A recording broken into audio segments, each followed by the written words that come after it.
I would like to tell you about the most embarrassing thing that has ever happened to me in my years of working as a palliative care physician.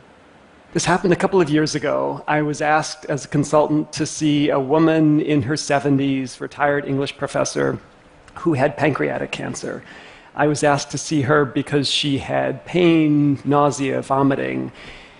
When I went to see her, we talked about those symptoms, and in the course of that consultation, she asked me whether I thought that medical marijuana might help her.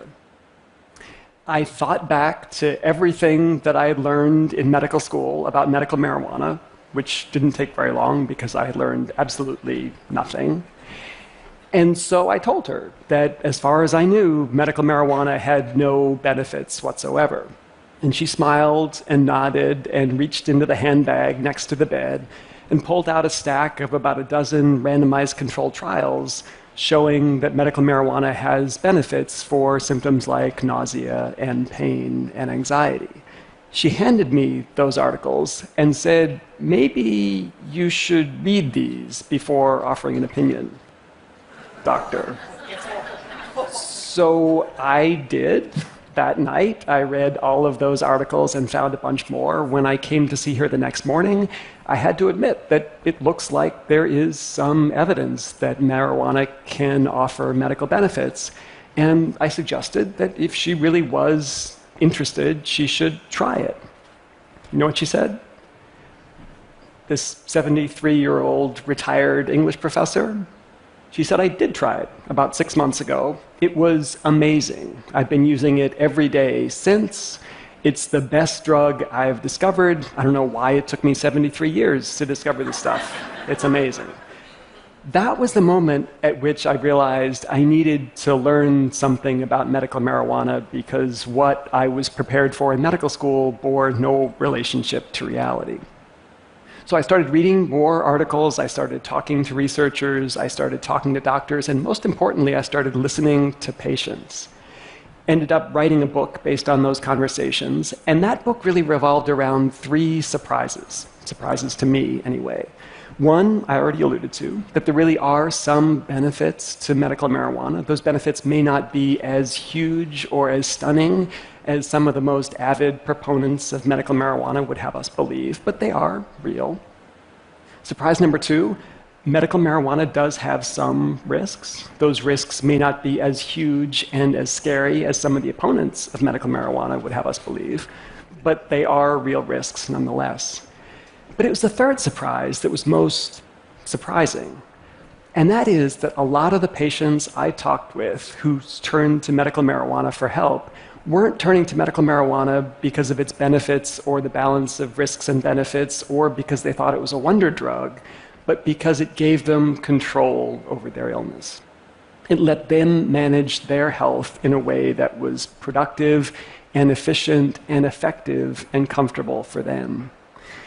To show you what I mean, let me tell you about another patient. Robin was in her early 40s when I met her. She looked, though, like she was in her late 60s. She had suffered from rheumatoid arthritis for the last 20 years. Her hands were gnarled by arthritis. Her spine was crooked. She had to rely on a wheelchair to get around.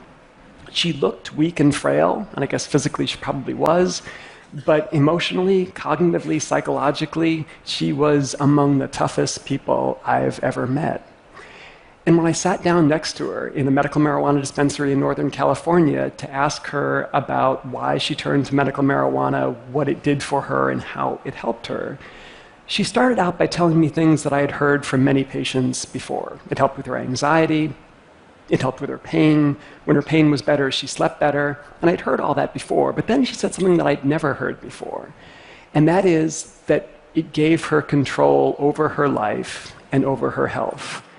She could use it when she wanted, in the way that she wanted, at the dose and frequency that worked for her. And if it didn't work for her, then she could make changes. Everything was up to her. The most important thing she said was she didn't need anybody else's permission. Not a clinic appointment, not a doctor's prescription, not a pharmacist's order. It was all up to her. She was in control. And if that seems like a little thing for somebody with chronic illness, it's not. Not at all.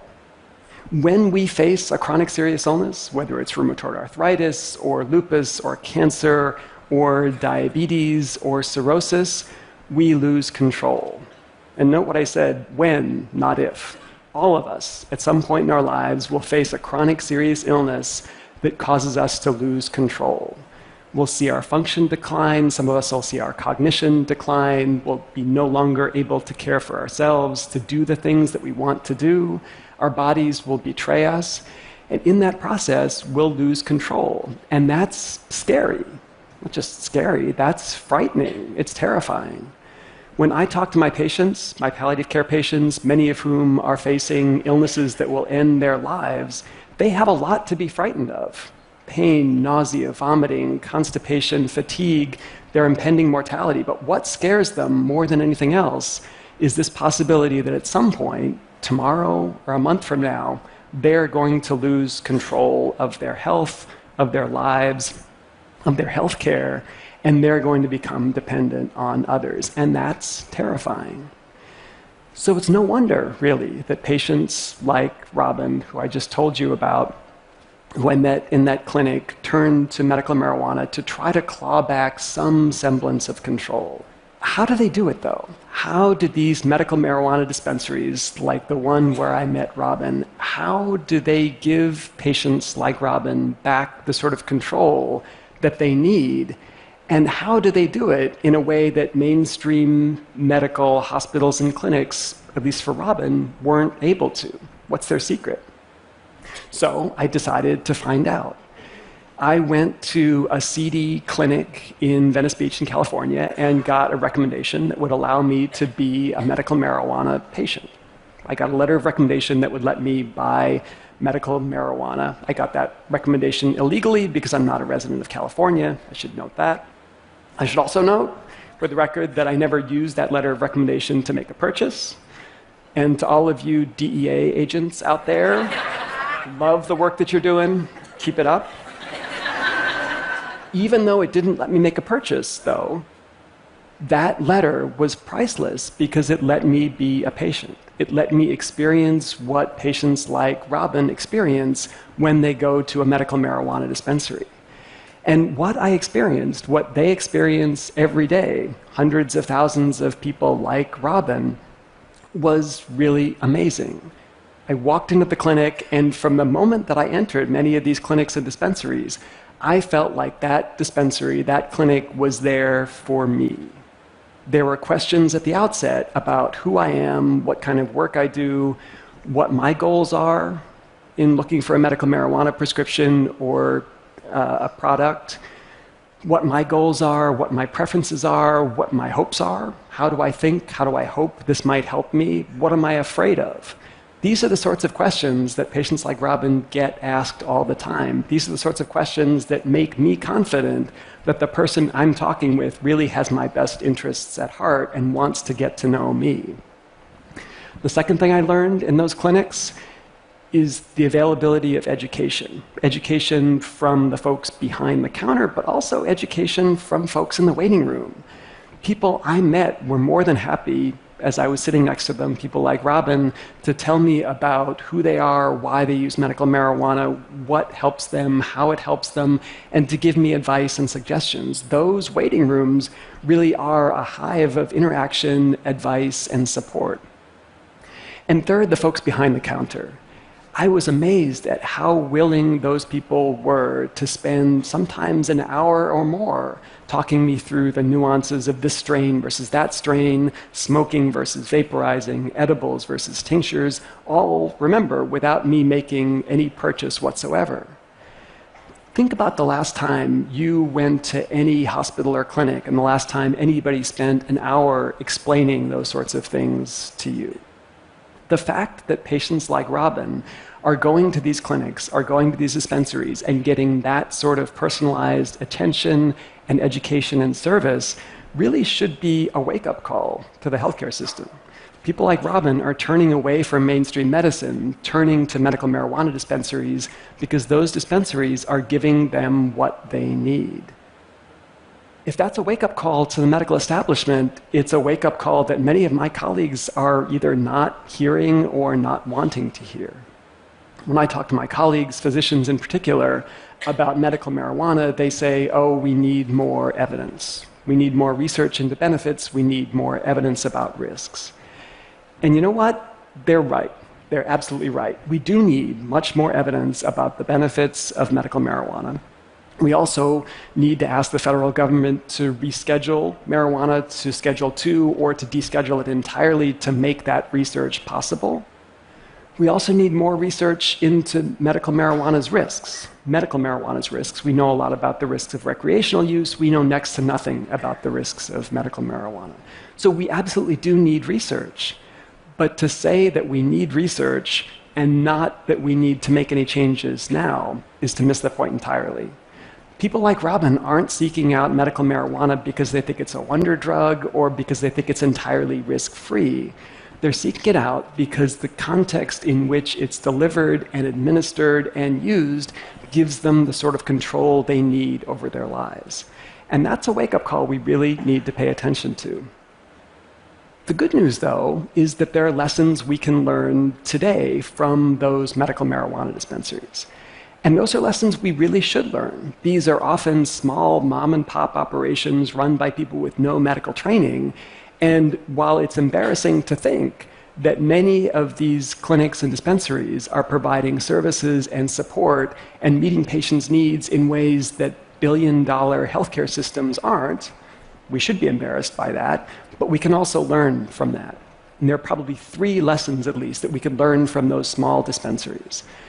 One, we need to find ways to give patients more control in small but important ways, how to interact with healthcare providers, when to interact with healthcare providers, how to use medications in ways that work for them.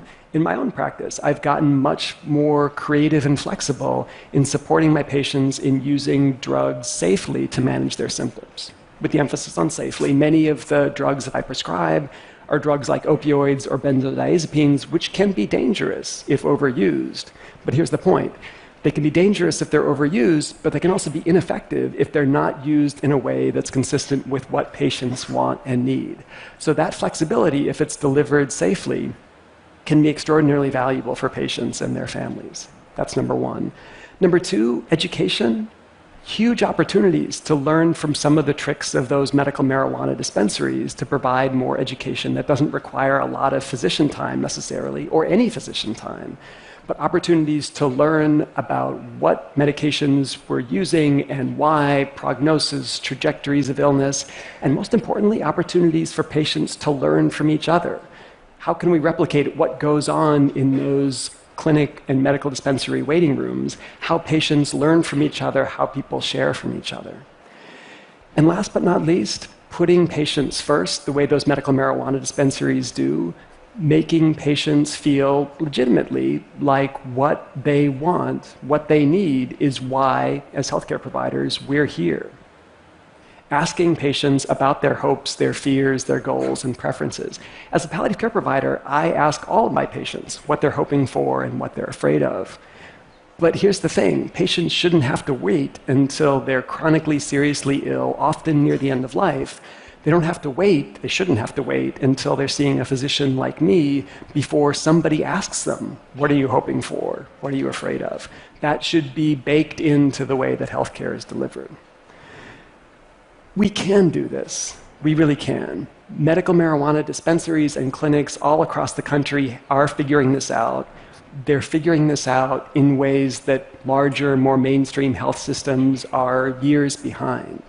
But we can learn from them, and we have to learn from them. All we have to do is swallow our pride, put aside the thought for a minute that because we have lots of letters after our name, because we're experts, because we're chief medical officers of a large healthcare system, we know all there is to know about how to meet patients' needs.